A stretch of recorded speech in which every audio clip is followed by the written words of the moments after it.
Imacomputer was written and recorded by me in 1980. It's just been re-released on an album called All the Young Droids on Night School Records. It wasn't until I got to the end of making this video I realised something had changed. Watch till the end of the video and see if you can see what it is. One door open, one door closes. Which way? This way. Now that is Imacomputer, which I wrote in I think 1980, and it's based around, it's in E, then it goes to A, and it's quite interesting because for the first time ever, when I played it just now, I realised it's still in E and it's still in A, which may not make sense to you, except that I thought I'd actually speeded the tape up. I thought that when I recorded it, I thought it was too slow, so I very speeded, which was a means of just turning the tape machine up so it runs faster to make it sound, I don't know, I probably thought it got through the song quicker. But actually, my guitar is tuned to E and it's still in E, so I didn't do that. So that's interesting for me. One door open, one door closes. Thanks, Pete. But before we start, what happened to your jumper? Oh, you mean this? Yeah. Well, the thing was, I was looking for something 1980s-ish in my cupboard that I could wear, and I found this, which is an Icelandic jumper from the 1980s. But unfortunately, I think the moths had found it about the same time as I did, although it looks a bit like an assassination attempt, but it's not. It's actually moths. They've eaten the sleeves as well. So you wrote this in the 1980s then? Yes, I did. It's a long time ago. In fact, it's 45 years ago, and I'm fortunate that Night School Records have brought it out on a compilation of synth music, which is called All the Young Droids. You were playing with some fairly iconic names at that time. How did your collaborations with Robin Scott and John Lewis go? I played with Robin for a couple of years. We were in a folk group together singing Robin's songs as a harmony duo. And Robin, of course, is the person who wrote Pop Muzik, Pop Muzik, that one, that went on to become a massive hit and still is. And I played with him in London. He was living in Richmond, and so was I. And through him, I met John Lewis, who's the keyboard player on Pop Muzik. And that's how Imacomputer began. So did Robin Scott play on Imacomputer? No, he didn't. I think I was influenced by Robin and a lot of people at the time. And of course, John Lewis's influence weighed heavily on my song. And synth music was the thing. I remember actually meeting a chap called Steve Strange. I met him in the street. And he very kindly played my record for me, for which I was very grateful, because he was one of the people in that scene at the time. And you also played with Pete Thomas as well? Yeah, Pete played with Robin as well, so it's quite a close-knit family. And when I first wrote it, we just used what was called a Linn drum, which was a synthesized drum, and probably the only drum at the time that was being used on pop records. But for some reason I thought it didn't sound big enough, and I asked Pete, who very kindly played on it for me. That's played on Imacomputer. And what about Mark King? Yes, well, what happened was I was playing with Julian Scott, who's Robin's brother. He played the bass, and he was going to play the bass on Imacomputer, and right at the last minute we were going to record it at the BBC, I remember, and Pop Muzik suddenly became a huge hit. And I remember Robin actually phoned Julian while I was there and said, "Julian, you cannot play with Pete. You have got to come and play with me because my record's taking off," which was kind of fair enough, but it did leave me in the lurch because I think it was a few days before recording. I said to Julian, "Do you know any bass players at all?" And he said he knew this boy called Mark King. Well, Mark King wasn't at all famous at that point. He was just a bass guitar. Actually, he was a drummer and bass player from the Isle of Wight. And I remember meeting him, and he was going to play the drums first before Pete.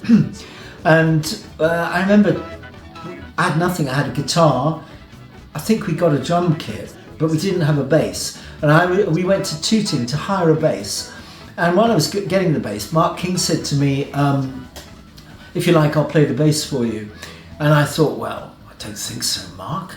I mean, you just stick to the guitar, not the guitar, the drums, you don't know anything about the bass. Well, of course, he then went on to become incredibly famous in Level 42 playing the bass, and his style is iconic. I mean, he was exceptional and became terribly, terribly well known, but I still wouldn't let him play the bass on my song. You had a real DIY approach to releasing the track. Can you talk us through how you physically put the record together, pressing it, packaging it, and the challenges you ran into? Yeah, because in those days records were pressed at a pressing plant. I didn't know anything about that, but I had to learn, and I didn't know how to make a record. But at the time there were a lot of people with budding record companies. I had my own record company, which was called Rising Star Records, I remember. And I made some note paper. I think I printed it probably with a John Ball printing kit because I couldn't afford printing. And I was at college. I went to college specifically to make my record because in those days you got a grant. And I was always trying to go to London, and I was always failing abysmally to find a place to live. So what I did was I recorded the record and I paid for it. I went to Electrophon Studios, which was John Lewis's studios, and I paid John sort of weekly to not to help me, but to record the synths. And I was working during the week at an accountant's called Stoy Hayward. I had a job in the summer holidays when I wasn't at college, and I got the money and I paid for the recording, and I just went backwards and forwards when I had enough money. And then I went to R.G. Jones, where I put the vocals on and the drums and so on. And then when it was finished, I had to get it pressed, and that meant cutting the record, which I did quite successfully, although I'll come back to that in a minute. And also I bought a load of sleeves, record sleeves, and I printed on them myself with colours. I printed them, hand printed them. Yeah, that was it. That was it really. Once I got the records, I was off. Now there's a story about the master getting scratched. What exactly happened, and how did that affect you at the time? It was traumatic for me because when I played the record, it went, well, it still does, dum dum dum dum dum dum at the very beginning. In fact, when I listened to it just then, I didn't hear it. I wonder if they've actually taken it off. But I couldn't get rid of it because what happens is the actual master got scratched, physically scratched. There was a scratch on there. I don't know how it happened. So that and where each copy was printed, of course, every copy had a scratch on it. And nowadays that would be something that people would find interesting. You know, after that, scratching became a thing with DJs where they made that noise. But at the time, it was horrible. I didn't know what to do. But I just went along with it, pretended I couldn't hear it. Imacomputer. So tell us about the moment when you were delivering records out of a van from the Polytechnic. Oh yeah, that's right. I was doing this course at the Polytechnic, which I told you about, and North London Polytechnic, and I had all these records. I had like thousands of records sitting around my bedsit, and I knew I had to get them to distributors because there wasn't any internet, so you couldn't just drop an MP3 or whatever it is on Spotify. So I said to them, I'm moving my flat. I think I've said this about 4 or 5 times because I kept borrowing the van. And that was my excuse because they wouldn't have given me the van. It was a college van. And I loaded all my records in it and I just drove around the country going to distributors and selling the records. I think it was 25 quid for 50 records or so, I can't remember. But I do remember arriving at a company called Red Rhino Records, who were a big distributor. And I remember telling them I've written a song called Imacomputer. Now, I'd had one review and it was in the Record Mirror, I think, and it was a terrible review. It just said it wasn't a good record and so on. And this bloke said to me, he said, oh, I know that record, I read about it. I thought, oh God, he's not going to want any. And he went, yeah, I'll take some. Which just proved to me that in fact, any publicity is good publicity unless it's an obituary. So how did you get into Radio 1 and get airtime? Well, in those days I was younger and I was very persistent. And what I did was I actually went to Radio 1 clutching my record, and there used to be a commissioner, you know, with like a suit with like epaulets and a hat, and he was at the door. He was inside in the foyer. And after I'd been there, I must have gone there quite a few days because he never let me in. And then one day, and I used to chat to him. And then one day I went there and he forgot who I was. He didn't forget, but he said, "Oh, hello, Pete." And I said, "Hello." And he went, "You know where you're going, don't you?" And I went, "Yes." And he just opened the barrier and I went through. And I didn't say, "I'm not allowed to." I just went, "Thank you." And I went in, and it was very revealing because I went up there. It was like, and there was all little offices with producers and these DJs in them. And it was fascinating for me because I saw how all the other promoters, there were lots of promoters there. In those days there were record promoters, it was a job, and people took records to these people. And I could see the goings on, which I won't mention here, but it wasn't all straight. It was a bit dodgy. But anyway, that's the way they promoted their records, and all I had was the song. So I bang on these people's doors, and some of them told me to get lost in as you can imagine. And one person, Chris Lysett, who was Mike Reed's producer, I bumped into him and I knew him because I'd written some songs, I'd written some music for Radio 4, which I just happened to have done, and I think he was the producer. And I said, "Would you play my record?" And Mike Reed was in the room at the time. Now, I should have done some research. I didn't know what Mike Reed looked like, because how would I know? He was on the radio, didn't have a picture. So he was actually there and I didn't know it was him. And I was saying, "Will you get Mike Reed to play my record?" And I said, "I'll tell you what, I can't bribe you," because I won't say there was bribery going on, but I said, "What I'll do is I'll buy you a cake. It won't be payola," which was what they called bribery in those days. I said, "It'll be cakeola." So I went down Oxford Street, I bought them both a cake, and I came back and they could not resist. And they played it quite a lot for me, and it got played on Radio 1 a lot. And that's how it happened for me. So looking back now, what does Imacomputer mean to you after all these years? And how do you feel about re-releasing it in 2025? It's an interesting question because I played it yesterday and it was the first time. I never listened to it because I tend not to recycle old things because I try to move forward. That's just the principle I kind of have. If I have any principles, that's one of them. Because you can get tangled up in a sort of backward motion all the time when you need to move forward.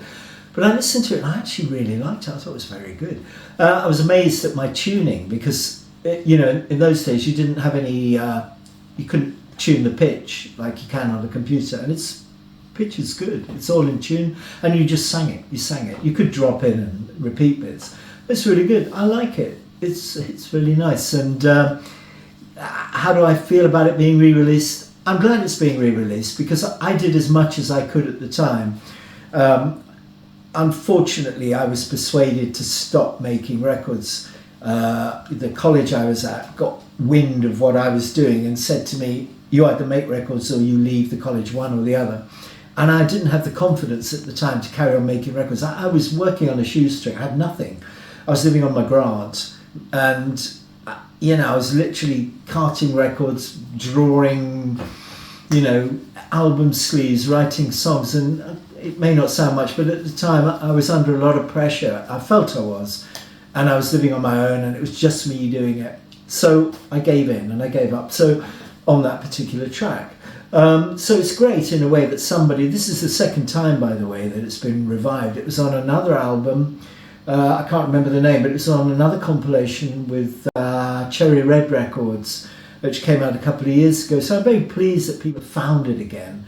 And it makes me smile, makes me think of that time. It was a tough time, but then it wasn't that tough, was it really? Running around, nicking a van, selling records.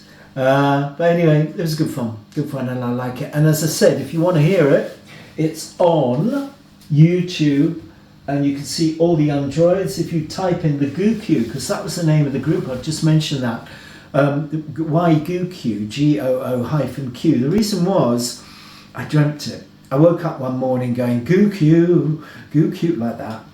As I had a voice came to me in my dream and said, "Call your group GooQ." I don't know why.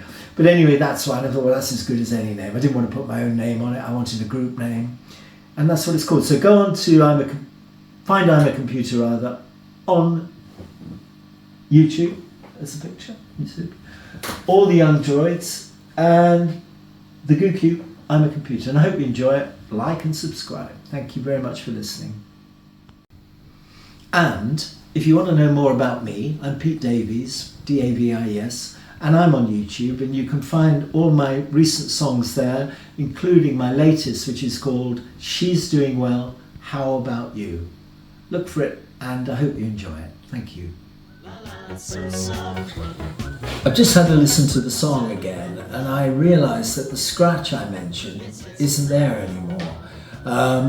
Presumably the track has been cleaned up and made for modern consumption, and I was thinking to myself, is that good or is that bad?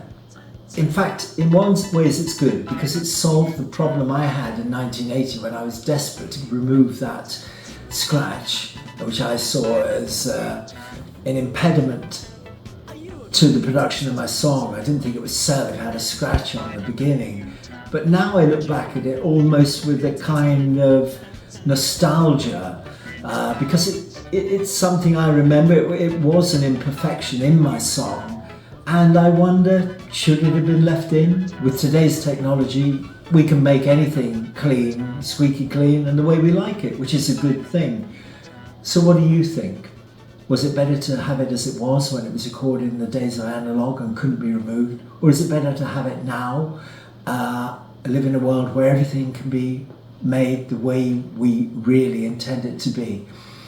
Let me know what you think and add it to your comments before. I'd be happy to hear from you. Thank you.